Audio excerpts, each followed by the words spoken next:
তাহলে মৎস্য কুর্ম বরাহ নৃসিংহ এটা হচ্ছে সত্য যুগের অবতার। বামন রাম পরশুরাম ভগবান ত্রেতা যুগে বামন অবতার নিয়েছিলেন, রাম অবতার নিয়েছিলেন এবং পরশুরাম অবতার। মৎস্য কুর্ম বরাহ নৃসিংহ বামন রাম অবতার। তারপরে নিলেন হলধর কৃষ্ণ অবতার, আর কলি যুগে আমার হলেন গৌতম বুদ্ধ অবতার, আর শেষে আসছেন কলকি অবতার। তাই গৌর হরি হরি বল। তাই বলছেন হে দেবী পার্বতী, ভগবান আমার এত রূপ ধারণ করেছে, এই রূপে প্রভু যখন বলিলেন ভাগবত কথন,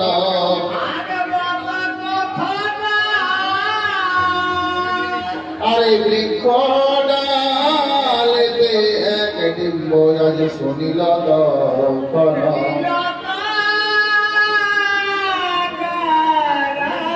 এই যে অমর কথা, এই অমর কথাটি মহাদেব আর মা পার্বতীর মধ্যে যখন হচ্ছিল, সেটি হতে হতে মা পার্বতী আমার জগজ্জননী কি করলেন, ভগবানের কথা শ্রবণ করতে করতে তার নিদ্রা আসতে লাগলো। যখন নিদ্রা আসতে লাগলো, ভোলানাথ আমার ভক্তি ভরে সে প্রভু লীলা বর্ণনা করে যান, আর মা পার্বতী আমাকে করলেন বাস পাশে। এই ভোলানাথের গুরুর মধ্যে কিন্তু তিনি ঘুমিয়ে পড়লেন। সেই অমরন্তর কথাটি কি করলো না, সে বট বৃক্ষ একটা পাখির বাসার মধ্যে একটা ডিম বসেছিল, সুখ পাখি, সুখ তো টিয়া পাখি থাকে।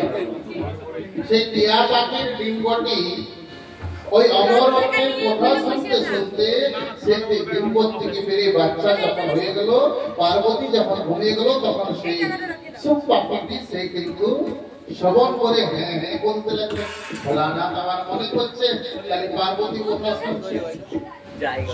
কিছুক্ষণ পর যখন রামচন্দ্রের লীলা বর্ণন করেন ত্রেতা যুগের, সেই সময় পার্বতীকে আজকে বলছেন হে দেবী পার্বতী, জানো আমার প্রভু রামচন্দ্র, তার নাম কেন করি না, যার নাম নিলে সমস্ত অমঙ্গল দূর হয়ে যায়, তাই আমি সদা সর্বদাই রাম নামেরই গুণগান করি। তাই গৌর হরি হরি বল। এই কথাটি যখনই পার্বতীকে বলেছেন, পার্বতী কই তুমি সাড়া দিচ্ছ না, কই তুমি সাড়া দিচ্ছ না, তখন দেখতে পাচ্ছে পার্বতী ঘুমিয়ে গেছে। পার্বতীকে তখন বলছেন হে পার্বতী, তুমি ঘুমিয়ে গেছো, তাহলে এই মুক্ত কথাটি শুনলো কি? আমি তোমায় আগেই বলেছিলাম যে এই কথাটি শ্রবণ করতে গেলে যেন নিদ্রা না আসে। তাহলে এই কথাটি শুনলো কে না, তখন ত্রিশূলকে পাঠালো ভোলানাথ, সেই সুখ পাখিটি শুনেছিল। সেই সুখ পাখিটি পেছনে পেছনে ছুটতে লাগলো ত্রিশূল, আর ত্রিশূল যখনই ছুটতে লাগলো, সেই সুখ পাখিটি সর্বমধ্য পাতার চতুর্থ দোষ ভ্রমণ করতে লাগলো, কিন্তু কোথাও খায় না। ভোলানাথের ত্রিশূল আগে আগে যায়, আর তার আগে আগে বাবা চলে যায় সুখ পাখি। এবার সেই সুখ পাখিটি যখন কোনো কোথাও স্থান না পেলে ব্যাসদেবের স্ত্রী তিনি সরস্বতী নদীর কূলে স্নান করছিলেন, যার নাম ছিল আরুণ। ঋতু স্নান করবার জন্য সরস্বতী নদীর কূলে যখন হাই করে স্নান করছে, সেই সুখ পাখিটি বাবা তার মুখের মধ্যে প্রবেশ করে। ত্রিশূল সেখানে বাবা দাঁড়িয়ে রয়েছে। সেই ত্রিশূল দাঁড়িয়ে রয়েছে তো নারী বধ করতে পারে না, কারণ সেই পাখিটাকে বধ করার জন্য ভোলানাথ আদেশ দিয়েছে। এবার সেই ত্রিশূল দাঁড়িয়ে রয়ে গেলে 1 দিন 2 দিন 5 দিন 10 দিন 1 মাস 2 মাস পুনরায় ভোলানাথের কাছে ত্রিশূল এসে বললো, ওটা ব্যাসদেবের স্ত্রীর গর্ভে প্রবেশ করেছে, ওকে তো আমি মারতে পারবো না। তাই সেই শিশুটি জন্মগ্রহণ করলো কখন না 16 বৎসর পর। সেইটির নাম হলো সুখদেব গোস্বামী। তাই হরি হরি বল, বলিয়ে সুখদেব মহামৌনি কি, সুখদেব মহামৌনি কি, সুখদেব মহামৌনি কি। সেই 16 বৎসরের যুবক হয়ে যখন জন্মগ্রহণ করলো, তিনি তো অমরত্বের কথা সমস্ত কিছু জানতে পেরেছে। সেই সুখ পাখিটি যখন সুখদেব রূপে জন্মগ্রহণ করলেন, ব্যাসদেব তার পেছনে ছুটতে লাগলেন। ব্যাসদেব বলছে, ওরে পুত্র দাঁড়িয়ে যা রে, দাঁড়িয়ে যা রে। তখন সে সুখটি বলছেন, সুখদেব আগো আমি মায়াতে থাকবো না, কারণ আমি বলে গেলাম মায়ার থেকে মুক্ত। তাই সেই সুখদেব এই ভাগবত কথাটি শ্রবণ করেছিলেন কাকে না পরীক্ষিতকে। তাই গৌর হরি হরি বল। তাই বলছেন ভাগবতের শ্রেষ্ঠ বক্তা হলেন একমাত্র সুখদেব গোস্বামী। ওরে মন কি করে বরণ কো, মন কি করে বরণ কো,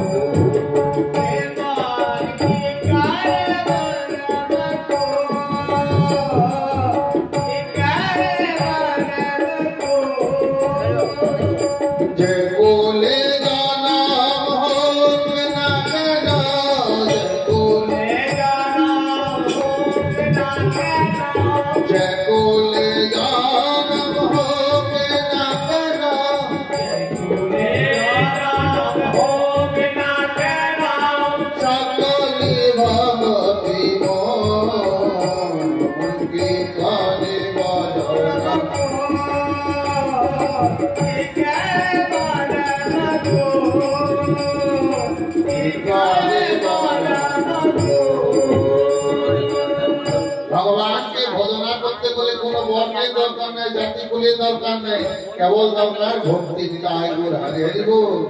ভগবানকে মীরা কেমন ভাবে পেয়েছিল? যে মীরা চন্দ্রাল করে জন্মগ্রহণ করেছিল, পবন পুত্র হনুমান সে তো বানরে ঘটে গীতায় দত্তের ঔরসে জন্ম নিয়েছিল বাবা প্রহ্লাদ। তাহলে ভগবানকে ভজনা করতে গেলে চাই কেবল ভক্তি, ভক্তি ছাড়া ভগবানকে পাওয়া যায় না। তাই আজ কি করলেন?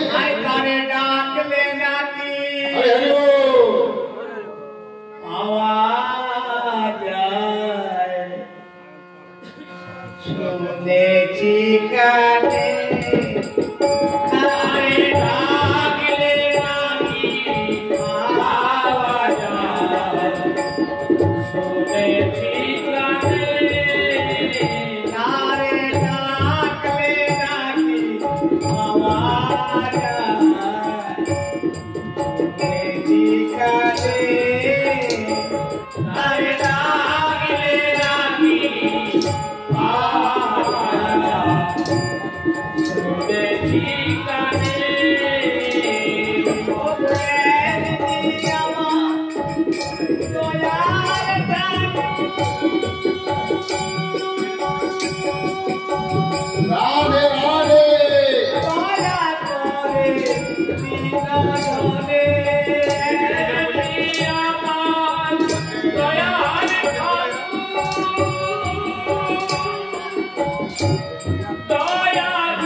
তাহলে তাকে ভক্তি ভরে ডাকলেই বাবা পাওয়া যায়। যদি কেউ ভক্তি দ্বারাতে ডাকতে পারে, বলছে না ভক্তি প্রিয় মাধব তাই ওর হরি হরি বল।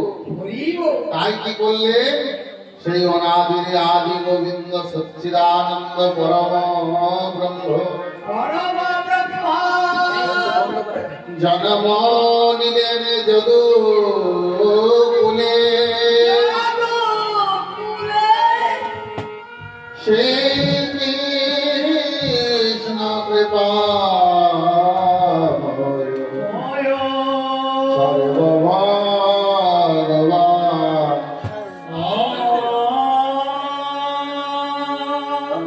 ঈশ্বর পরম কৃষ্ণ সচ্চিদানন্দ বিগ্রহ অনাদির আদি গোবিন্দ সর্ব কারণ কারণম তাই ওর হরি হরি বল। এই যে পরীক্ষিত কে না ভগবান শ্রীকৃষ্ণ, তিনি কি করেছিলেন না পাণ্ডব বংশের পক্ষে ছিলেন। এটি জানতে হলে আমাদেরকে সর্বপ্রথম যেতে হবে মহাভারত। মহাভারতে ভগবান শ্রীকৃষ্ণ তিনি কি করেছিলেন না বাবা পাণ্ডবের পক্ষে সাহায্য করেছিলেন। যে সময় মহাভারতের যুদ্ধ হয় ভগবান শ্রীকৃষ্ণ তিনি দুর্যোধনের কাছে বলেছিলেন যে হে দুর্যোধন, এই মহাভারতের যুদ্ধে বহু বিনাশ হচ্ছে, তাই ওই যে পঞ্চ পাণ্ডব তাদেরকে যদি 5টা গ্রাম দিয়ে দাও তারা তাতেই সন্তুষ্ট হবে।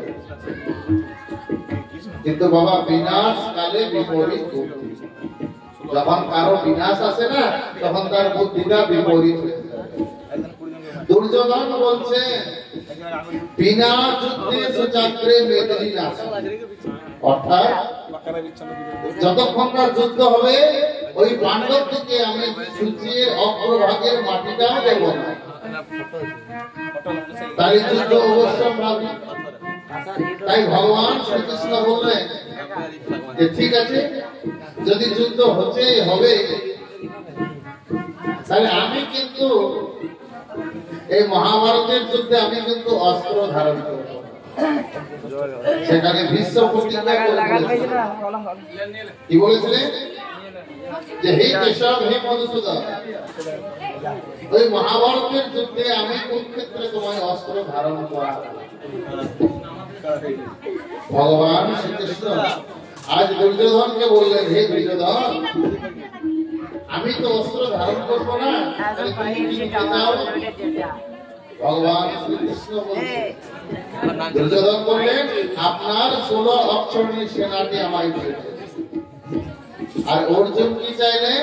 অর্জুন চাইলেন যে হে কেশব, তুমি যদি আমার কাছে থাকো তাহলে আমার সমস্ত ভয় মুক্ত হয়ে যাবে। তাই দেখো, কোন ছেলেকে যদি কেউ তাড়া করে আর সেই ছেলেটি যদি মায়ের শরণাপন্নে চলে যায় তাহলে তার আর কোনো ভয় থাকবে কি? তাই মনে করুন কোন দুষ্ট ব্যক্তি তাকে তাড়া করছে মারবার জন্য, তাহলে সেই ছেলেটি যতক্ষণ পর্যন্ত মা বাবাকে না দেখতে পেয়েছে ততক্ষণ সে ভয় কাটছে, কিন্তু যখনই ছেলেটি মায়ের কোলে চলে গেছে তখন বাবা সেই ছেলেটির আর ভয় নেই। সেইরূপ আমরা যখন ভগবানের আশ্রয়ে চলে যাব তখন আমাদের কোনোই ভয় নেই। তাই অচ্যুতম কেশবম কৃষ্ণ দামোদরম রাম নারায়ণম জানকী বল্লভম। অচ্যুতম কেশবম কৃষ্ণ দামোদরম রাম নারায়ণম জানকী বল্লভম। অচ্যুতম কেশবম কৃষ্ণ দামোদরম রাম নারায়ণম জানকী বল্লভম। অচ্যুতম কেশবম কৃষ্ণ দামোদরম রাম নারায়ণম জানকী বল্লভম। कौन कहता है भगवान आते नहीं, कौन कहते हैं भगवान आते नहीं, कौन कहते हैं भगवान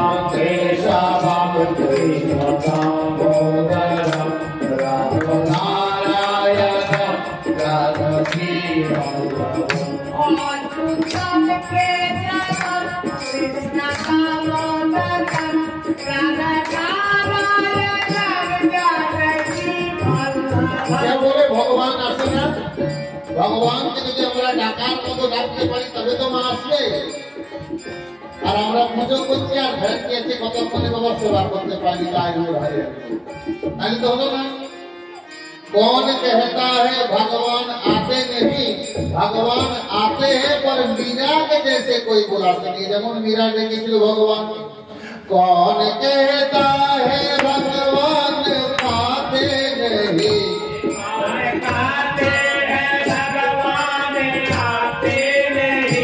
कौन कहता है भगवान आते नहीं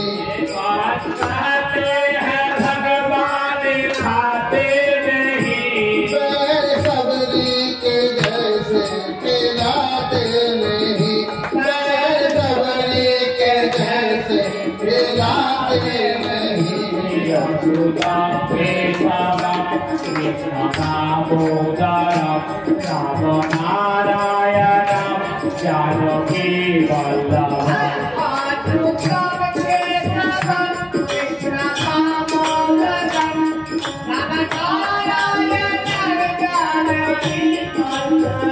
भगवान खाए ना भगवान के खाওয়াইছিল কে দশবলি কি খাইয়েছিল বনের কুল সেই কুলকে আবার এটো করানো উচ্ছিষ্ট করানো তাই বলে তাহলে সেই কুলটি যখন খেয়ে দেখতো যে এই কুলটি যদি মিষ্টি আসে তাহলে আমার প্রভু রামচন্দ্রকে খাওয়াবো হরে কৃষ্ণ আর আমাদের মধ্যে ভাবটা যেমন যদি বাবা এটো হয়ে যায় তাহলে এটি তো গোবিন্দকে দেওয়ানো যাবে না তাহলে বলছে कौन कहता है भगवान खाते नहीं भगवान खाते वैर सबरी के जैसे कोई खिलाते नहीं कौन कहता है भगवान खाते नहीं कौन कहते हैं भगवान नाचते नहीं कौन कहता है भगवान नाचते नहीं कौन कहते हैं भगवान नाचते गोपियों के जैसे नचाते नहीं गोपियों के जैसे नचाते नहीं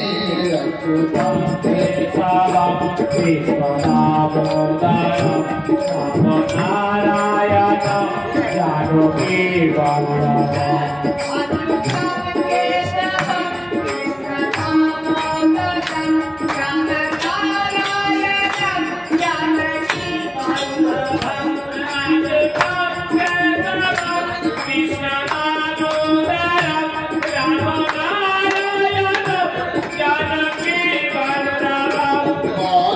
कहता है भगवान सोते नहीं कौन कहते हैं भगवान सोते नहीं कौन कहता है भगवान सोते नहीं कौन कहते हैं भगवान सोते नहीं माता सोदा के जैसे सुलाते नहीं माता सोदा के जैसे सुलाते नहीं अच्युतम केशवम कृष्ण दामोदरम राम नारायणम जानकी वल्लभम अच्युतम केशवम कृष्ण दामोदरम राम नारायणम जानकी वल्लभम अच्युतम केशवम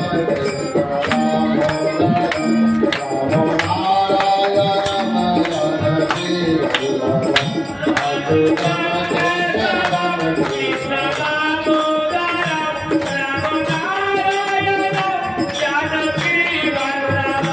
अच्युतम केशवम कृष्ण दामोदरम राम नारायणम जानकी वल्लभम।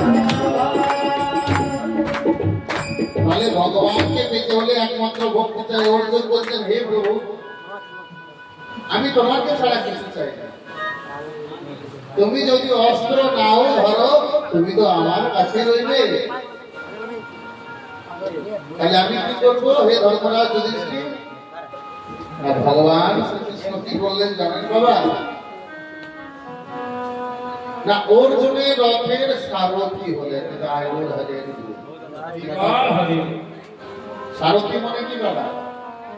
একটা গাড়ির ড্রাইভার। বর্তমান যুগে যেমন আমাদের টাটা, ইন্ডাস্ট্রি, বহু কিছু কার গাড়ি রয়েছে, আমরা গাড়ির একটা ড্রাইভার রাখি। সেইরূপ ভগবান শ্রীকৃষ্ণ যিনি অনাদি আদি গোবিন্দ সচ্চিদানন্দ, যার ইচ্ছাতে চতুর্দশ ভুবন সৃষ্টি হয়, পালিত হয় এবং সংহার হয়, সেই কৃষ্ণ কি করলেন? অর্জুনের রথের সারথি।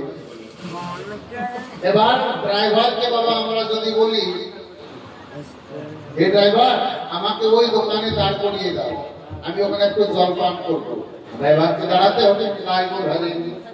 তাহলে সেই কৃষ্ণ কি করলেন? সারথি হয়ে অর্জুনের কাছে জিজ্ঞাসা করছেন যে, হে অর্জুন, হে পার্থ, এই রথটা আমি কোথায় নিয়ে যাবো বলো? পার্থ ধনুধর বললেন, হে কেশব, হে মধুসূদন, তুমি আমার এই রথটি ওই কুরুক্ষেত্রের ভূমিতে দুই সেনার মধ্যস্থলে নিয়ে চলো।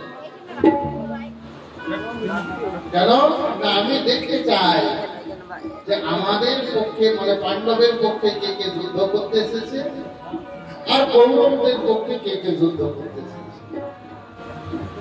তাহলে যেই মতো বাবা গাড়ির ড্রাইভার মালিকের কথা শুনে কি করে না সেইখান থেকে গাড়িটা নিয়ে যায়, সেইরূপ কৃষ্ণ কি করলেন না অর্জুনের রথটা নিয়ে দুই সেনার মধ্যস্থলে রাখলেন।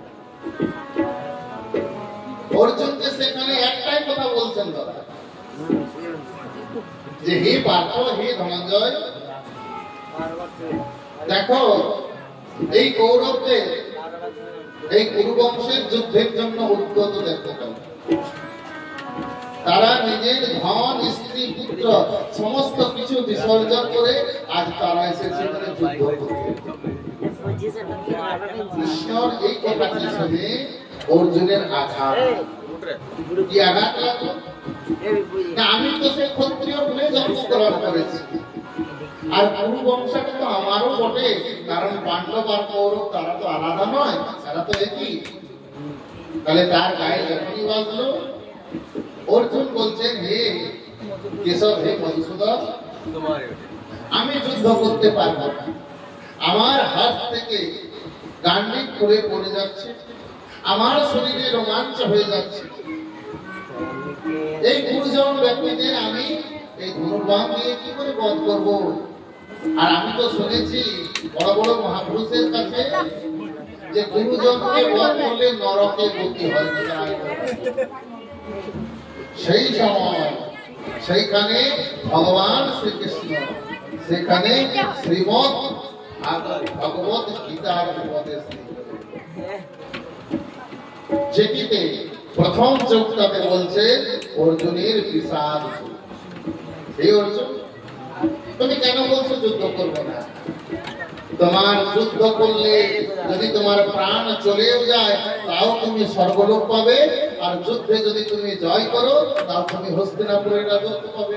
কারণ যেহেতু তুমি ক্ষত্রিয় কুলে জন্মগ্রহণ করেছিল, ক্ষত্রিয়দের কর্মই হচ্ছে যুদ্ধে করা। নিতাই গৌর হরে।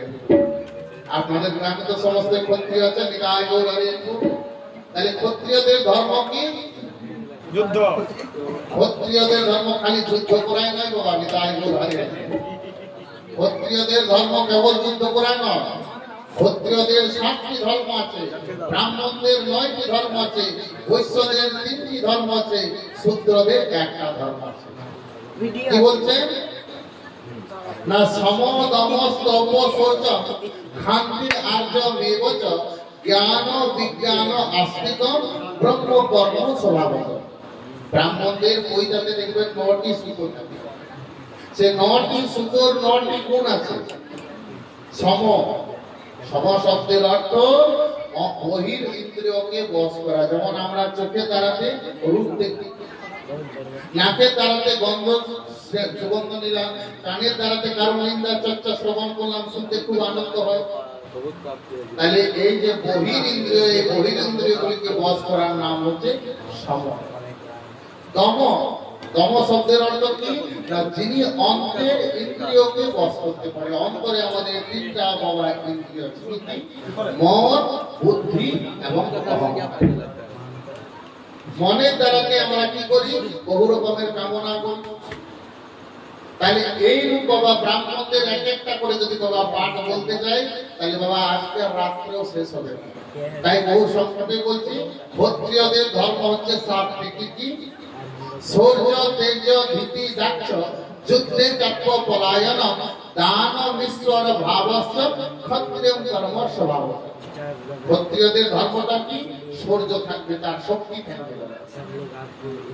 তেজ, শরীরের মধ্যে একটা উজ্জ্বলতা তার মধ্যে, এটা নাম হচ্ছে ক্ষত্রিয়। শৌর্য, তেজ, ভীতি, দাক্ষ, অর্থাৎ যেটি আপনি মনে মনে, যেমন বাবা মনে মনে আপনি করেছেন আগে বছর আমি অমুক বাবা থেকে আন্তরিকায় বই হারিয়ে দিব, সেটা যদি সফল হয়ে যায় তাহলে আপনি দক্ষতা লাভ করবেন। যুদ্ধে চাপ্য পলায়নম, ক্ষত্রিয়রা যুদ্ধ আগে থেকে করে বাবা, পেছন ফিরিয়ে কোনোদিন যায় না। বান যদি আমাকে খেতে হয় তাহলে আমি বুকে বান খাবো, আমি যুদ্ধ থেকে ফিরে কিন্তু যাবো। দান, ঈশ্বর ভাবিষ্টম, ক্ষত্রিয়দের সামনে হচ্ছে দান দেওয়া। বড় বড় মহাভারতে দেখতে পাবেন, রামায়ণে দেখতে পাবেন, ভাগবতে দেখতে পাবেন, ক্ষত্রিয়রা তারা এত এত ব্রাহ্মণ দিকে দান করে। দান, ঈশ্বর ভাবাষ্টম, ক্ষত্রিয়ম সর্বভবাব, এটা হলো ক্ষত্রিয়দের স্বভাব। আর বৈশ্যদের তিনটি স্বভাব, তিনটি গুণ। কি কি? কৃষি, গোরক্ষা, বাণিজ্যম, বৈশ্য কর্ম স্বভাব আছে। চাষ করা, গাই গরু সেবা করা এবং ব্যবসা করা, এটা হলো বৈশ্যদের কর্ম। আর শূদ্রদের একটাই কর্ম, যেটার নাম হচ্ছে তিনটা বর্ণকে যেন আমি সন্তুষ্ট করে সেবা করতে পারি। তাহলে অর্জুনকে বলছেন, হে অর্জুন, যেহেতু তুমি যুদ্ধ করতে এসেছ, বহুত বহুত পুণ্যবান ক্ষত্রিয়কে এই যুদ্ধের অবসর করা। যুদ্ধে তুমি যদি প্রাণ ত্যাগ করো তাও তুমি স্বর্গলোক যাবে, আর যুদ্ধে যদি তুমি মারাও যাও তাও তুমি স্বর্গলোক পাবে, আর যুদ্ধে যদি তুমি জয় করো তাহলে হস্তিনাপুরের রাজত্ব পাবে।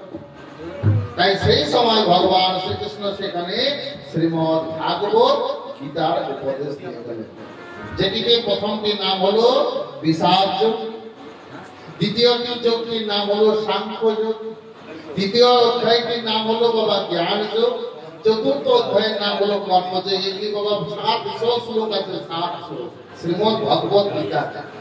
এক একটা শ্লোক ভাঙতে গেলে বাবা এক রাত্রে পেরিয়ে যাবে। পঞ্চম হচ্ছে কর্ম সন্ন্যাস যোগ, ষষ্ঠতে হচ্ছে আত্মসংযম যোগ, সপ্তম অধ্যায় হচ্ছে জ্ঞান বিজ্ঞান যোগ। হে অর্জুন, চতুর্বর্ণম মায়াং শ্রেষ্ঠ গুণম কর্ম বিভাগ আছে। এই জগতে 4টা বর্ণকে আমি সৃষ্টি করেছি, সবারই আপন আপন নিজের কর্ম। হে অর্জুন, অষ্টম অধ্যায় অক্ষর ব্রহ্মযোগ। অক্ষর ব্রহ্মযোগে ভগবান শ্রীকৃষ্ণ অর্জুনকে বলছেন, হে অর্জুন, অনন্য চেতা স্বতন্ত্রম ইয়ো মায় স্মরতি নিত্যস তস্যাহম সুলভম পার্থ নিত্যযুক্তস্য যোগিনঃ। যিনি অনন্যভাবে আমাকে স্মরণ করেন, সেই যুক্ত ব্যক্তিটি সদা সর্বদাই আমাকে প্রাপ্ত হয়। নবম অধ্যায়ে রাজবিদ্যা রাজগুজ্জ যোগ, দশম অধ্যায়ে ভগবান শ্রীকৃষ্ণ বললেন ভগবানের বিভূতি যোগ, 11 নম্বর অধ্যায়ে ভগবান বিশ্বরূপ দর্শন করালেন, 12 নম্বর অধ্যায়ে ভক্তি যোগ, 13 নম্বর অধ্যায়ে ক্ষেত্র ক্ষেত্রে বিভাগ যোগ, চতুর্থ দশমে 14 নম্বর অধ্যায়ে ভগবানের গুণত্রয় বিভাগ, 15 নম্বর অধ্যায়ে পুরুষোত্তম যোগ, 16 নম্বর অধ্যায়ে দৈব আসন সম্পদ বিভাগ যোগ, 17 নম্বর অধ্যায়ে শ্রদ্ধাতয় বিভাগ যোগ, আর 18 নম্বর অধ্যায়ে ভগবান শ্রীকৃষ্ণ এত গীতা শুরু করে অর্জুনকে একটাই কথা বলছেন, হে অর্জুন, আমি তোমাকে শেষের মতো বলে দিচ্ছি, তুমি অস্ত্র ধারণ করো, এর আগে আমার আর কথা নেই, তারপর তোমার যা ইচ্ছা হচ্ছে তুমি তাই করো। কি? সর্বধর্মান্য পরিত্যজ্যে মামেকং শরণং ব্রজ আমাতা সর্ব পাপে ভোগামি সে হে অর্জুন, তুমি সমস্ত ধর্মকে পরিত্যাগ করে কেবল তুমি আমার শরণ গ্রহণ করো, আমি তোমাকে গ্যারেন্টি দিচ্ছি সর্ব পাপ থেকে মুক্ত করবো। তাহলে আমরা যদি এই রূপ করতে পারি তাহলে তো ভগবান বাবা আমাদের কাছে আছেন। তাই বল হরি হরি বল। তাই সেই শ্রীমদ ভাগবত গীতার উপদেশ দিয়ে অর্জুন কি করলেন না, মহাভারতের যুদ্ধে কৌরব থেকে বধ করলেন। যেদিন দুর্যোধনের প্রাণ হারায় সেদিন কি হলো না, তারা আনন্দে আটখানা হয়ে গেল যে আমরা জয়লাভ করেছি। কিন্তু দুর্যোধন বাবা মরেনি। দুর্যোধন বাবা ফল জানত, ফল বিদ্যা। যেমন বাবা কেউ যদি সত্যিকারের ঘুমিয়ে যায় তাকে আপনি জাগাতে পারবেন, কিন্তু যদি বাবা কেউ জেগে ঘুমায় তাকে উঠাতে পারবেন এটা আইন ভাগে। যদি সত্যিকারের কেউ ঘুমিয়ে যায় তাকে আপনি জাগাতে পারবেন, কিন্তু বাবা যদি কেউ ফল করে ঘুমিয়ে তাকে যতই ডাক্তার না কোনো সারাই পাবেন, ও দিবেই তো ফল করে আসছে। সেই রূপ অর্জুন যখনই বাবা জয় ঘোষণা করছেন যে আমরা জয় হয়েছি, ভগবান শ্রীকৃষ্ণ বলছেন হে অর্জুন, ওই দুর্যোধন এখনো কিন্তু মারা যায়নি, তিনি ভান করে শুয়ে আছেন। এমন সময় তারা যখন সেখান থেকে চলে গেলেন, কৌরব পক্ষে কৃপাচার্য, অশ্বত্থামা আর কৃতজ্ঞ, এই তিনজন আজ দুর্যোধনের এই দশাটি দেখে দুর্যোধনকে বলছে হে মিত্র, আজ তোমার সমস্ত কিছুই চলে গেল। দুর্যোধন তখন আস্তে আস্তে চোখ খুলল, আর চোখ খুলে অশ্বত্থামাকে বলছে হে অশ্বত্থামা, হে মিত্র, হে গুরুপুত্র, আমার সমস্ত কিছু চলে গেল, রাজ্য পার চলে গেল, আমার যত ভাই তারাও সব চলে গেল, আমিও নিহত্যা পড়েছি, আমি তো শরীর থেকে আর লড়তে পারছি না।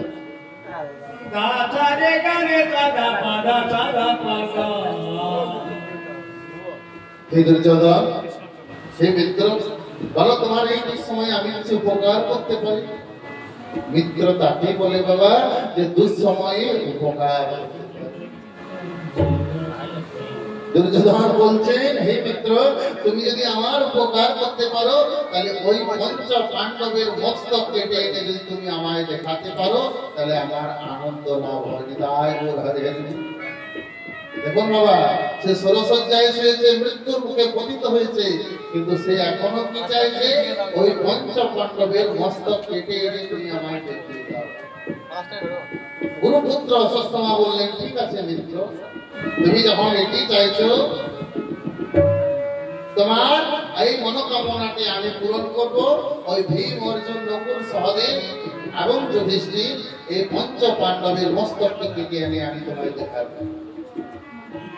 অশ্বত্থামা গেলেন কোথায় না হস্তিনাপুর, যেখানে কি করলো না পঞ্চ পাণ্ডব যিনি অশ্বত্থামা কি করলো, দ্রৌপদীর পঞ্চপুত্রের মস্তক কেটে এনে আজকে দুর্যোধনকে দেখিয়ে দিচ্ছেন। হরে কৃষ্ণ।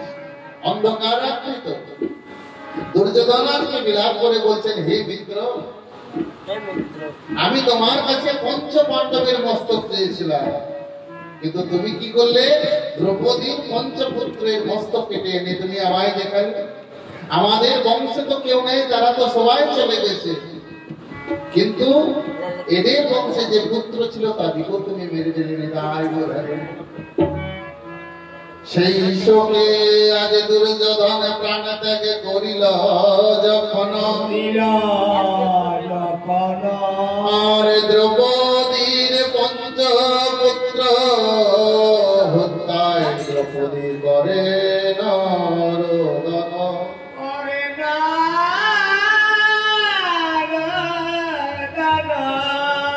দ্রৌপদী আজ কাঁদতে লাগলো যে আমার 5টা স্বামী থাকতেও আমার পুত্রের রক্ষা করতে কেউ পারল না।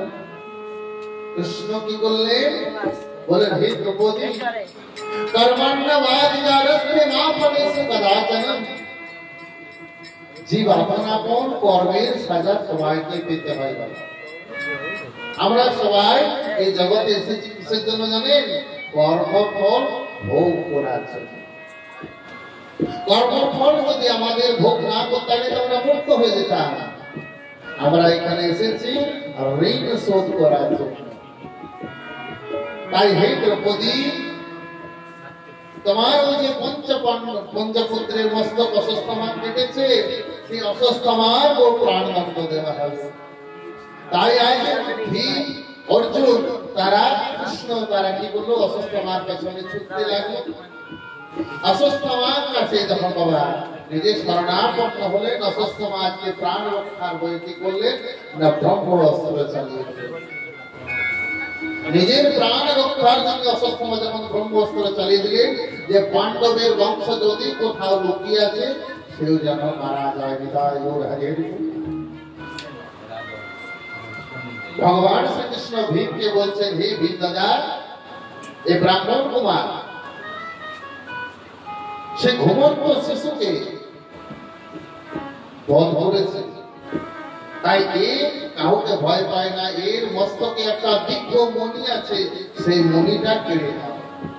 তাই ভীম কি করলো না, দিব্য মণিটি অশ্বত্থামার মাথা থেকে যখন বাবা তুলে নিল, অশ্বত্থামা চিৎকার করে কাঁদতে লাগলো, হে কেশব, হে মধুসূদন, হে দয়াময়, তুমি তো সবারে, তুমি আমায় এরূপ শাস্তি দিও না। অর্জুন, এই ব্রাহ্মণ কুমার তোমার গুরুপুত্র, কিন্তু দেখো সে দ্রৌপদীর পঞ্চপুত্রকে হত্যা করে কেমন নৃশংস হয়েছে। বলছেন, হে কেশব, হে মধুসূদন, এই যে আমার মাথায় ব্যথা হচ্ছে, আমি আর জ্বালা সহ্য করতে পারছি না। ভগবান শ্রীকৃষ্ণ অশ্বত্থামাকে অভিশাপ দিচ্ছেন, হে অশ্বত্থামা, তুমি মরতে চাইলেও তোমার প্রাণ কোনোদিন যাবে না, তোমার নিজের মধ্যে ঠিক আসবে। হে কেশব, হে দয়াময়, তুমি নাকি সবারই ভগবান, তাহলে আমার এই মাথা ব্যথা, মাথা জ্বালা কি করে দূর হবে? ভগবান কৃষ্ণ আজ অশ্বত্থামাকে বরদান দিলেন, হে অশ্বত্থামা, যখন কোন মানুষ স্নান করবে, সে স্নান করে যখন সেই অশ্বত্থামা শিরোধার্য বলে তেলটা দেবে, তখন সেটি তার মস্তকে যাবে। তাই গোড় হারিয়ে দেবে। আর সেই তেলটি যদি বাবা কেউ না দেয়, তাহলে ওই অশ্বত্থামার মাথা ব্যথাটি তার মাথাতে চলে আসে। তাই গোড় হারিয়ে হারি বল। জয় জয় কেশব মাধব গিরিধারী, হে মুরারি, জয় কেশব মাধব গিরিধারী,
তুমি ছাড়া তো কেউ নেই।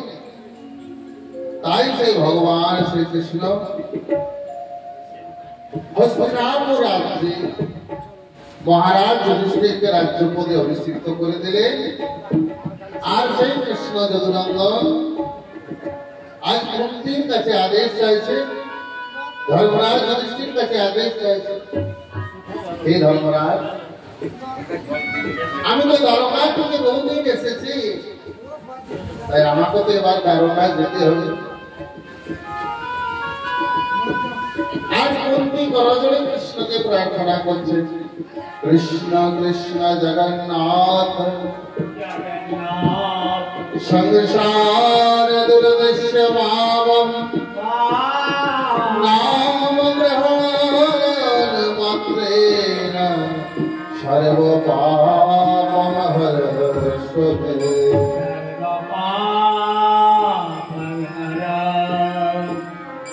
কুন্তির কাছে আজ আদেশ চাইছেন তার পিসিমার কাছে, এগো পিসিমা আমায় এবার আদেশ দাও, আমি এবার দ্বারকায় যাব। বলছে, হরে কৃষ্ণ, তুই যে আছিস বাবা, তাহলে তোর জন্যই তো আমার এই পুত্র রাজ্য উজ্জ্বল হয়ে আছে। তাই হরে না গো পিসিমা, তুমি তো এখন অনেক সর্বসুখী, তোমার মতো সুখী কেউ নেই। কেন না, তুমি হলে পঞ্চ পাণ্ডবের মা, হস্তিনাপুর রাজত্বের তুমি একমাত্র শ্রেষ্ঠ। তোমার কি আর কোন দুঃখ আছে? কুন্তি বলছে, ওরে পুত্র, আমি তোর কাছে একটা বস্তু চাইছি, তুই আমায় দিতে পারবি? বলছে, হেগো পিসিমা, তোমার আর চাওয়ার কি আছে? জানিস রে আমি কি চাইছি? আমি চাইছি, আমরা বাবা ভগবানের কাছে সবাই চাই, আমাকে ধন দাও, পুত্র দাও, মান দাও, যশ দাও, খ্যাতি দাও, সবকিছু প্রভু তুমি আমায় দাও। কিন্তু কুন্তি কে চেয়েছিলেন? কুন্তি চাইছে, হে গোবিন্দ, হে দয়াময়, তুমি আমায় দুঃখ দাও। কেন না, দুঃখ যদি দাও তাহলে দুঃখের দিনই তো বাবা ভগবানকে স্মরণ করা যায়। সুখ যদি দেওয়া হয় তাহলে বাবা ভগবানকে আমরা ডাকবো। তাই তো রামপ্রসাদ বলেছিলেন, আমি চাই না মাগো রাজা হতে,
কিন্তু মুক্তি কি চাইছে দেহি কেশব তুই যদি দিতে পারিস তাহলে আমায় দুঃখ দে যেন আমি দুবেলা উপোস থাকি আর এক বেলা যেন আহার পাই। তাই বলছেন আমি তো তোর স্তুতি কিছু জানি না, তুই কত কথা করছিস বল। যেদিন লাঠা থেকে আগুন লাগিয়ে দেওয়া হয়, যেদিন ওই রাজ্যসভার মধ্যে দ্রৌপদীর বস্ত্র হরণ করানো হয়, যেদিন আমার ভীমরূপী পুত্রকে বিষ খাইয়ে মারিয়ে দেওয়ার জন্য দুর্যোধন গ্রহণ করেছিল, 12 বছর বনবাসে তুই তো রক্ষা করেছিলি। তাই হেরে বাবা দেখ আর কিছুদিন তুই এই হস্তিনাপুরে থাক, তারপরে যাস না, এখন কিছুদিন থাক। তাই কুন্তির কথা মতো কৃষ্ণ হস্তিনাপুরে কিছুদিন রইলেন। 1-2 মাস পেরিয়ে যাওয়ার পর বলছে এবার তো আমায় যেতে হবে, কারণ দ্বারকায় আমার 16,108টা স্ত্রী আছে, তার পুত্র সন্তান সন্ততি কত আছে। তাই আমি সমস্ত কিছু ছেড়েছি, আমার মাতা দৈবকী, আমার পিতা বসুদেব, তাদের সেবার থেকে তো আমি বঞ্চিত হয়েছি। মা এবার আমায় যেতে দাও। তাই কৃষ্ণ যখনই বাবা রথে চাপবে, এমন সময় এক ভক্ত নারী বাবা সে কাঁদতে কাঁদতে আজকে আসছে আর কাছে কৃষ্ণের কাছে। সেই স্ত্রীটি ছিল বাবা গর্ভবতী, তার গর্ভে সন্তান ছিল, তার পেটে প্রচন্ড জ্বালা ব্যথা কষ্ট হচ্ছে। সেই স্ত্রীটিকে না অর্জুনের পুত্র ছিল, যার নাম ছিল বাবা অভিমন্যু। সেই অভিমন্যুকে চক্রবিহু রচনাতে যখন বাবা মেরে দিয়েছিল মহাভারতের যুদ্ধে, সেই অর্জুনের পুত্র যে অভিমন্যু, সেই অভিমন্যুর স্ত্রীর নাম ছিল উত্তরা। সেই উত্তরা আজ গর্ভবতী, তার পেটে ব্যথা হচ্ছে, জ্বালা হচ্ছে, কষ্ট পাচ্ছে। आज से भगवान के डाकছে बाबा कातर হয়ে ডাকছে কি বলে ডাকছে मेरे श्याम सुंदर आहा मदन मोहन आओ मेरे गिरिधार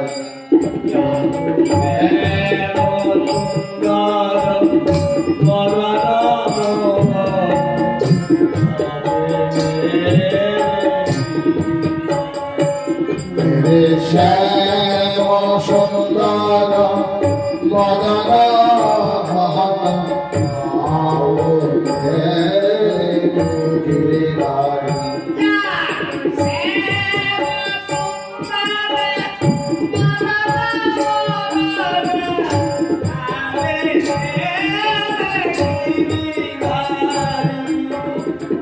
लाला के शोभे तिलक चंदन श्री शोभे मुकुट रतन लाला के शोभे चंदन तिलक श्री शोभे मुकुट रतन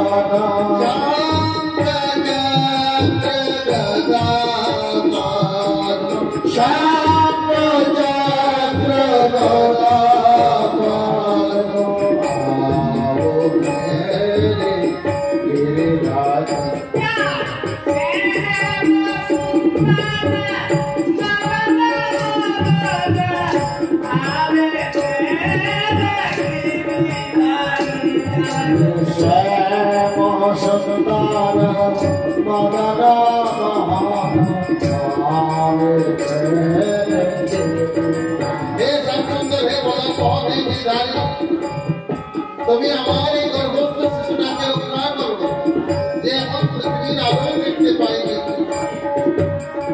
এই শ্যামসুন্দর তুমি বৃন্দাবনে কি করতে শুনেছি তো নিষেদিন তোরে কালত জান শরণ মানত ব্রজ বিহারি নিষেদিন তোরে शरण मानत ब्रज बिहारी इस दिन तोरे करन जान शरण मानत ब्रज बिहारी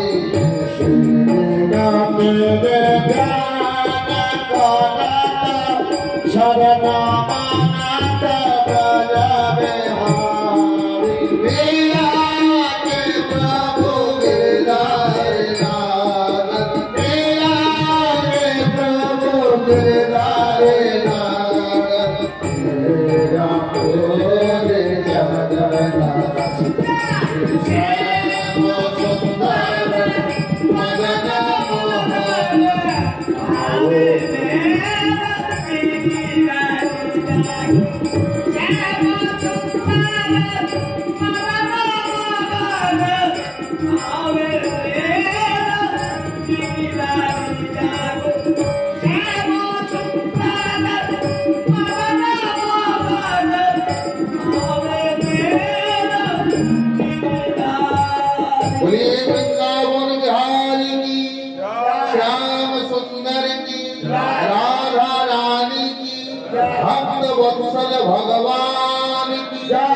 যদি বাবা কেউ আর্ত হয়ে ডাকতে পারে তাহলে ভগবান কি থাকতে পারে নিতাই গৌর হরি হরি বল উত্তরা যেন পেরুপ রোদন করে ডাকলেন হে গোবিন্দ হে দয়াময় নিষদিন তোরে করত ধ্যান শরণ মানত ব্রজ বিহারী বৃন্দাবনে তুমি যখন থাকতে বৃন্দাবনে যত গোপীগুলি ছিল তারা কি করত তারা মনে করত কৃষ্ণ যদি আমাদের কাছে আছে তাহলে আর কোনো ভয় নেই निषदिन तोरे करत ध्यान शरण मानत ब्रज बिहारी मीरा के प्रभु गिरधर नागर हे प्रभु তুমি হলে মীরার নাগর তুমি আমার এই গর্ভস্থ শিশুটাকে রক্ষা করো ভগবান কি করলেন না সে উত্তরার ডাক শুনে আজ সুদর্শনকে বললেন হে সুদর্শন যাও তুমি ওই উত্তরার গর্ভে যে সন্তানটি আছে সেই সন্তানটিকে তুমি রক্ষা করো। সুদর্শন চক্র গিয়ে আজ উত্তরার গর্ভে যে সন্তানটি ছিল তাকে রক্ষা করলো, আর সেই শিশুটি দেখতে পাচ্ছে সে শ্যাম সুন্দর মদন মোহনকে গর্ভের মধ্যে। আমরা যখন মাতৃগর্ভে থাকি মা, তখন আমাদের অবস্থাটি কেমন থাকে? ঠিক মন্ত্র, অর্থাৎ পা দুটি উপর দিকে আর মস্তকটি নিম্ন দিকে পারে। সেই সময় আমরা ভগবানকে ডাকি, হে গোবিন্দ, হে দয়াময়, তুমি আমায় এখান থেকে উদ্ধার করো। আরে জি, তোকে যে এখান থেকে উদ্ধার করবো তুই আমায় বিনিময়ে কি দিবি? না প্রভু, আমার তো দেবার মতো কিছুই নেই, কেবল তোমার গুণগান যদি করতে পারে সেটাই তো ধর্ম। নিতাই গৌর হরি হরি বল। শুনেছি তোমার গুণগান করলে সর্ব পাপ দূর হয়ে যায়, তাই প্রভু যেখানেই তোমার নাম হবে সেখানে আমরা নাম শ্রবণ করতে যাবো। নিতাই গৌর হরি হরি। কৃষ্ণ নাম, কৃষ্ণ নাম, হরি বল। এই কৃষ্ণ নাম করো, কৃষ্ণ নাম মধুর নাম, হরি নাম করো, কৃষ্ণ নাম, কৃষ্ণ নাম, কৃষ্ণ নাম করো, কৃষ্ণ নাম মধুর নাম, হরি নাম করো। কৃষ্ণ নাম, কৃষ্ণ নাম, কৃষ্ণ নাম করো, কৃষ্ণ নাম মধুর নাম, হরি নাম করো। কৃষ্ণ নাম, কৃষ্ণ নাম, কৃষ্ণ নাম করো, কৃষ্ণ নাম মধুর নাম, হরি নাম করো। কৃষ্ণ নাম, কৃষ্ণ নাম, কৃষ্ণ নাম করো, কৃষ্ণ নাম মধুর নাম, হরি নাম করো। আমার পিঠের মধ্যে অঙ্কুর আছে, চোখে না যায় দেখা, নামের মধ্যে নামই আছে, হৃদয় পথে নিজের মাঝে বৃক্ষ আছে, চোখে না যায় দেখা, নামের মধ্যে নামই আছে, যুগল মূর্তি আকা। যে নাম সেই কৃষ্ণ, ভজনিতা করি, নামের অমৃতে আছে আপন করি। যে নাম সেই কৃষ্ণ, ভজনিতা করি, নামের সহিতে আছে আপনি হরি। কৃষ্ণ নাম, কৃষ্ণ, কৃষ্ণ নাম করো, কৃষ্ণ নাম মধুর নাম, হরি নাম করো। কৃষ্ণ নাম, কৃষ্ণ নাম, কৃষ্ণ নাম করো, কৃষ্ণ নাম মধুর নাম, হরি নাম করো। হরি রাধে শ্যাম, জপ হরে কৃষ্ণ হরি রাম, ভজনি তাই গৌর রাধে শ্যাম, জপ হরে কৃষ্ণ হরি রাম, ভজনি তাই গৌর রাধে শ্যাম, জপ হরে কৃষ্ণ হরি রাম, ভজনি তাই গৌর রাধে শ্যাম, জপ হরে কৃষ্ণ হরে রাম, ভজনি তাই গৌর রাধে শ্যাম।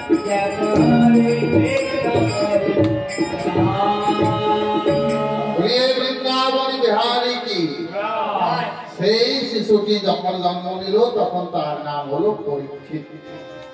অর্থাৎ যিনি পরীক্ষা করে এসেছেন, তাকে পরীক্ষা করেছে অনাদি আদি গোবিন্দ, গর্ভবতী তার দর্শন পেয়ে গেছে। সেই পরীক্ষিত যখন বাবা হস্তিনাপুরে রাজত্ব পেলে, তিনি একদিন বনে শিকার ফেলবার জন্য গেছে। সেইখানে কি বলছে না, দেখতে পাচ্ছে একটা গাভী, সে দুর্বল হয়ে গেছে বাবা, আর একটা গরু, তার তিনটি পায়ে নেই, তার উপরে সূত্র বাবা একটা প্রহার করছে। পরীক্ষিত রাজা এটি দেখে তার সহ্য হলো না, সে কি করলো, সে সূত্রটাকে গিয়ে বলছে, হ্যাঁ গো তুমি কি, তোমার দয়া লাগে না, মায়া লাগে না? কারণ এই গাভীটা দুর্বল হয়ে গেছে, তাকে তুমি পায়ে করে প্রহার করছো, আর এই গরুটা তিনটি পায়ে নেই, তুমি কে? আচ্ছা তোমাকে তো পরে দেখছি, তার সর্বপ্রথম জিজ্ঞাসা করছি কাকে না, এই গরুটাকে জিজ্ঞাসা করছে, হে গো বিপ্লব দেবতা আপনি কি? না সে গরুটি তখন বলছে, হে মহারাজ আমার নাম হলো ধর্ম। তা হে গো, ধর্মের তো চারটি চরণ। আমরা বলি না বাবা, রামায়ণ করলে, কীর্তন করলে, ভাগবত করলে, দান করলে, পুণ্য করলে, মন্দির বানালে, বৃক্ষ লাগালে, রাস্তা বানালে, কন্যা দান করলে ধর্ম হয়। ধর্ম বাবা, ধর্মের হচ্ছে চারটি চরণ। কি কি? সত্য, দয়া, তপস্যা এবং দান। যে কোনো কর্মে আমরা যদি এই চারটা পালন করতে পারি, প্রথমত সত্য, দ্বিতীয়ত দয়া, তৃতীয়ত তপস্যা, আর চতুর্থ হলো দান। এই চারটা যদি আমরা প্রত্যেক কর্মে করতে পারি, তাহলে আমরা ধর্মপূর্বক সেই কর্মটি করতাম। কিন্তু সত্যও করি না, তপস্যা তো এখন নেই। একাদশী করার আগে বাবা সাবু এনে রেখে দিয়েছি, গোয়ালা ঘরে দুধ বলে দিয়েছি, ভালো ভালো নিরামিষ দোকানে খাজুরের থেকে মিষ্টি বায়না দিয়ে দিয়েছি। তাহলে একাদশী হচ্ছে আমাদের। তপস্যা শব্দের অর্থ কি? শরীরকে অনুকূল বস্তু না দেওয়া, প্রতিকূল বস্তু দেওয়া। প্রতিকূল, যেমন গ্রীষ্মের দিনে ঠান্ডা জল পান করলে কত সুন্দর আরাম হয়, আরাম লাগে, পান করতে ভালো লাগে। কিন্তু গ্রীষ্মের দিনে যদি বাবা গরম জল পান করলেন, তাহলে সেটাও একটা শারীরিক তপস্যা হয়ে গেল। তাহলে সত্য কথা নেই, পয়সাতে বাবা সর্বপ্রথম আমরা মিথ্যা কথা বলি না। দেখবেন একটা ভিখারির থেকে নিয়ে রাষ্ট্রপতি যে বাবা বসে আছে, সবারই বাবা একটা বস্তুর পেছনে আমরা জগৎ ছুটে বেড়াচ্ছি। সেটি কি জানেন? পয়সা। কিন্তু পয়সাটাতে বাবা একটা খুব ভালো বস্তু লেখা আছে, দেখবেন মার্কেটে কি লেখা থাকে? সত্যমেব জয়তে। একটা কথা দেখবেন, 1 টাকার থেকে নিয়ে যত টাকার নোট আছে সেটাতে বাবা এই কথাটি লেখা থাকে। কেন লেখা থাকে? না সত্যতেই জয় হয়। কিন্তু পয়সাটার কাছ থেকে বাবা আমরা মিথ্যা কথা বলি, বিদায় করে দাঁড়িয়ে দিব। তাহলে সত্য পালন করি না, দয়া নেই, তপস্যা নেই, আর দানও নেই। সেই বলছেন যে হ্যাঁ গো তুমি কে? আমি তো জানি ধর্মের 4টি চরণ। বলছেন হে মহারাজ, সত্য যুগে আমার 4টি চরণ ছিল। সত্য চলে গেল, সত্যরূপী পাটা চলে গেল। ত্রেতা চলে গেল, তপস্যা রূপী পাটা চলে গেল।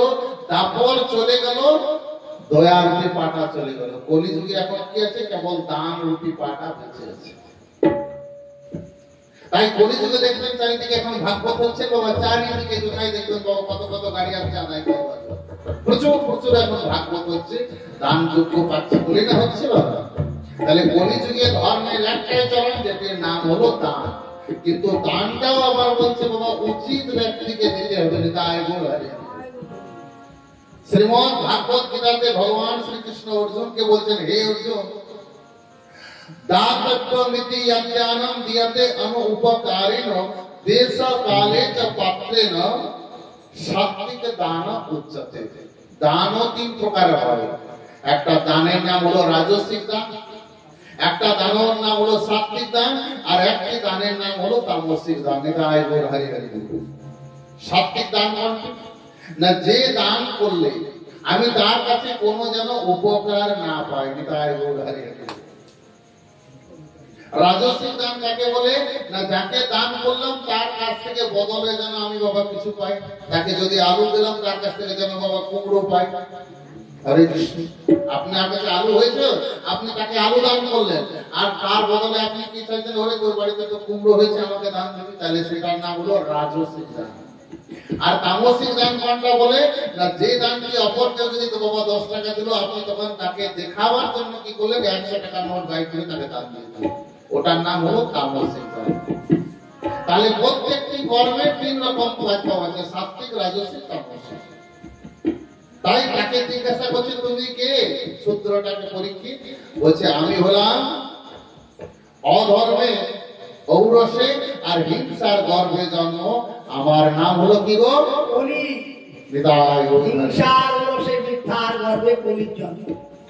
হিংসা, ঔরস এবং মিথ্যারূপী গর্ভে জন্ম, তার নাম হচ্ছে কলি। আর কলি শব্দের অর্থ কি জানেন? কলি শব্দের অর্থ হচ্ছে কল। কলি যুগে দেখবেন বাবা যেখানেই যাবে সব জায়গাতে কল আছে। তাই পরীক্ষিত কলিকে বলছেন তুমি আমার রাজত্ব থেকে চলে যাও। বলছেন হে মহারাজ, আমার কাছে আমি জানছি সমস্ত অবগুণ আছে, কিন্তু আমার কাছে একটি গুণ ভালো আছে। জানেন কি? না কি গুণ তোমার কাছে ভালো আছে? না সত্য যুগে যেটি 10,000 বছর ধ্যান তপস্যা করলে পাওয়া যেত, ত্রেতা যুগে যেটি 1000 বছর যজ্ঞ করলে পাওয়া যেত, দাপর যুগে যেটি 100 বছর করলে পাওয়া যেত, কলি যুগে এক দিন রাত যদি কেউ নাম শ্রবণ করে তাহলে কলি যুগ হচ্ছে বাবা সর্বশ্রেষ্ঠ যুগ, যদি এটিকে আমরা কেউ বুঝতে পারি। তাই হে কলি তোমাকে আমি স্থান দিচ্ছি কোথায় কোথায়? না ধুতম পানম স্ত্রিয় সোনা यात्रा धर्म चतुर्वेदम कली परागत चतुराश्रव। हे কলি বলছেন হে মহারাজ, আপনি হলেন পাণ্ডব বংশীয়, যুধিষ্ঠিরের নাতি, অর্জুনের নাতি। আমি আপনার কাছে জায়গা চাইছি, আমাকে জায়গা দিন। তোমাকে জায়গা দিচ্ছি কোথায় জানো? 4টি জায়গা বাবা কলিকে দেওয়া হলো। কোথায়? না ধূতম পানম স্ত্রিয়া সোনা यात्रा ধর্ম চতুর্বেদ। যেখানে জুয়া খেলা হয় সেখানে কলির বাস, যেখানে মদ্যপান করা হয় সেইখানে কলির বাস, যেখানে অবৈধ স্ত্রী সঙ্গ করা হয় সেখানে কলির বাস, আর যেখানে জীব হিংসা করা হয় সেইখানে কলির বাস। নিতাই গৌর হরে। আচ্ছা প্রভু, 4 জায়গায় তো আমাকে স্থান দিলেন, কিন্তু আমাকে এর মধ্যে একটা ভালো জায়গা দিন। যেহেতু তুমি কলি আমার কাছে চেয়েছো, তাই এই পাণ্ডব বংশের কাছে চাইলে কিছু না পাওয়ার থাকে না, তাই তোমাকে আমি আরেকটা স্থান দিলাম, সেটার নাম হলো সুবর্ণ, অর্থাৎ সোনা। তাহলে যারা সোনা পড়েন বাবা তাদের কাছেও কলি থাকে। এই রূপ কলি রহিতে লাগিল পঞ্চয়ে স্থানে, আরে পরীক্ষিতের মুকুটে স্বর্ণে প্রবেশ করিল গলিত পরীক্ষিত রাজা যে সোনার মুকুটটি পরেছিল সেই সোনার মধ্যে কলি পড়েছিল। এবার পরীক্ষিত রাজা শিকার করতে যাচ্ছেন, তার মনের মধ্যে বাবা ক্ষুধা পিপাসা লেগেছে। একটা সেখানে শ্রমিক বলে মুনি ছিল, সে শ্রমিক মুনি ধ্যান তপস্যায় বসেছিল, তার কাছে জল চাইছেন রাজা, কিন্তু বাবা রাজা তো ধ্যানে মগ্ন হয়েছে। তখন পরীক্ষিত কি করলেন? 2বার 3বার ডাকার পর যখন শুনলেন না, সেখানে একটা মৃত সর্প পড়েছিল, সেই মৃত সর্পটি মুনির গলায় ঝুলিয়ে দিলেন। তাই গৌর হরি। সেই শ্রমিক মুনির পুত্র যার নাম ছিল বাবা সিংহী ঋষি, সে সিংহী ঋষি যখন এই কথাটি দেখতে পেল রাজার এই রূপ, তখন সে সিংহী ঋষি আজ সরস্বতী নদীর জলে সংকল্প করে বলছে, আমি যদি ব্রহ্মকুমার সিংহী ঋষি, আমি আজকে অভিশাপ দিচ্ছি যে আজ থেকে 7 দিনের দিনে পরীক্ষিত রাজার সর্বক্ষক দংশনে মৃত্যু হবে।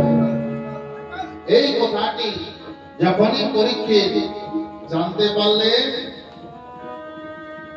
পরীক্ষিত মনে মনে দুঃখ করছেন, আমি ব্রাহ্মণকে এমন কর্ম করলাম। এদিকে শ্রমিক মুনি উঠে থেকে বলছেন, হ্যাঁ পুত্র তুই কাকে অভিশাপ দিয়ে দিলি? না মহারাজ, আমি মহারাজকে অভিশাপ দিয়ে দিয়েছি, আজ থেকে 7 দিনের দিনে তক্ষক দংশনে তার মৃত্যু হবে। তাই আজ শ্রমিক মুনি আজকে বলছে, হে মহারাজ আজ থেকে 7 দিনে আপনার সময় আছে, তাই আজ 7 দিনের মধ্যেই ভগবানকে শরণ গ্রহণ করে। তুমি আমার প্রাণের ঠাকুর, তুমি দেবদয়াময়, আদার ঘরের আলো আমার, তুমি দেবদয়াময়, তুমি আমার প্রাণের ঠাকুর, তুমি দেবদয়াময়, আদার ঘরের আলো আমার, তুমি দেবদয়াময়, তুমি নিরালার কাছে আপা, তুমি মুখের প্রাণে দাও বাবা, তুমি নিরালার কাছে আপা, তুমি মুখের প্রাণে দাও বাবা, সেই তো জানে তোমার দয়াই কেজন তোমার হয়, আদার ঘরের আলো আমার, তুমি দেবদয়াময়, তুমি আমার প্রাণের ঠাকুর, তুমি দেবদয়াময়, আদার ঘরের আলো আমার, তুমি দেবদয়াময়, তুমি রাধে রাধে। হে মহারাজ আজ থেকে 7 দিনেই আপনার সময় আছে, আমার পুত্র আপনাকে অভিশাপ দিচ্ছে, তক্ষক দংশনে মৃত্যু হবে। তাই আপনি সদা সর্বদা এই ভগবানের শরণ গ্রহণ করুন। পরীক্ষিত বলছে, হে মহামুনি আমি অপরাধ তো করেছি, কারণ শাস্ত্রে বলছে নমো ব্রহ্মণ্য দেবায় দেবায় গো ব্রহ্মহিতায় চ জগদ্বিতায় কৃষ্ণায় গোবিন্দায় নমো নমঃ। তাহলে শাস্ত্রে বলেছে ব্রাহ্মণ হচ্ছে বর্ণের মধ্যে শ্রেষ্ঠ, সেই ব্রাহ্মণকে আমি কি করলাম না তার গলায় মৃত সর্প ঝুলিয়ে দিলাম। তাই হে মহামুনি আমি কি করব, সে ভগবানকে কোথায় পাওয়া যায়? না শ্রমিক মুনি তখন বলছে ভগবান সদা সর্বত্রই আছে, যেখানেই ডাকবে ভগবানকে সেখানেই পাওয়া যায়। খেলিছ দেবী সলয়ে বিরাট শিশু তুমি আলো মনে খেলিছ দেবী সলয়ে বিরাট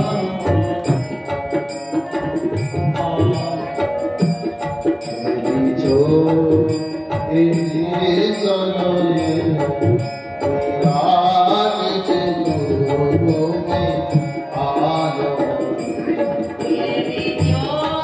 দেবী সরলে বিরাট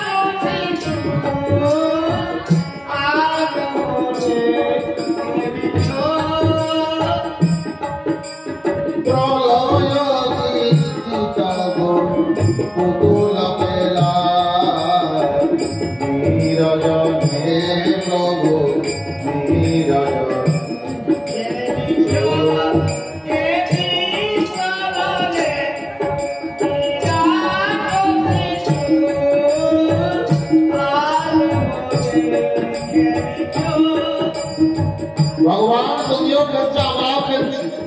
এখন আমরা কি বলি, আমরা যখন ছোট থাকি দেখবেন মাটির পুতুল করি, আর ভগবান কি করে না ভগবান আমাদেরকে এই রক্ত মাংস হাড় দিয়ে তৈরি করেছে। আপনারা ইচ্ছা মতো খেলা করছেন বাবা, আর আমরা কি করি না মাটির পুতুলে দিয়ে খেলা করি। তাহলে ভগবান কি তাই জানেন, আকাশে তুমি মগ্ন লীলা বিলাসে।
আকাশে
ভগবান ये सदा सर्वदा যেখানে ডাকবেন সেখানে এসে তাই পরীক্ষিত কি করলে না রাজ্যপাট নিজের পুত্রকে দিয়ে নিজের ধন সমস্ত কিছু দিয়ে আজ গঙ্গা তীরে গেলে আর গঙ্গা তীরে ভগবানকে ডাকতে লাগলেন, হে প্রভু, হে দয়াময়, হে করুণার সাগর, আমার মতো পাপীর মৃত্যু হওয়াই দরকার।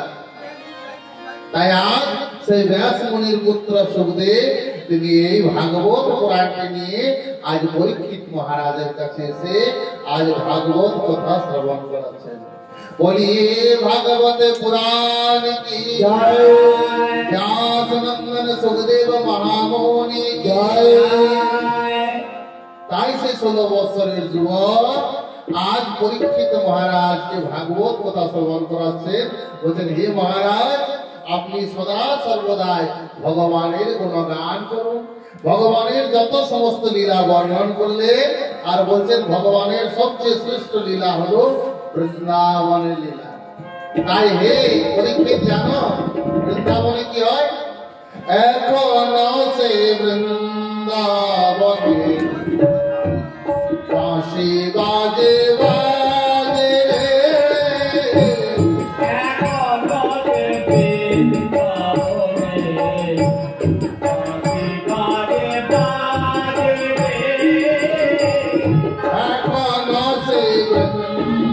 বনে বাঁশি বাজে বাজে রে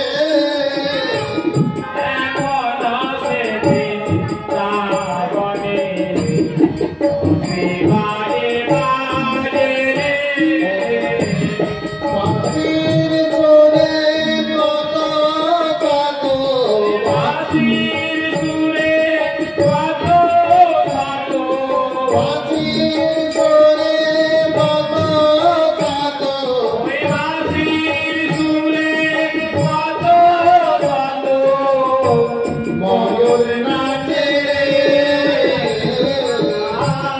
এখনো সে বৃন্দাবনে বাঁশি বাজে বাজে রে এখনো সে বৃন্দাবনে বাঁশি বাজে বাজে রে বাঁশি গানে কলো গানে বাঁশি গানে কলো গানে মোর গানে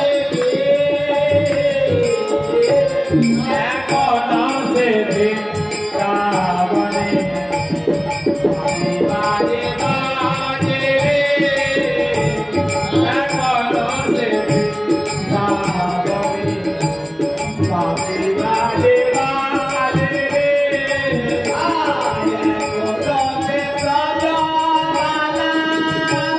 বাঁশি তুলে গায়ো চলা এখনো সে রাজা বাঁশি তুলে গায়ো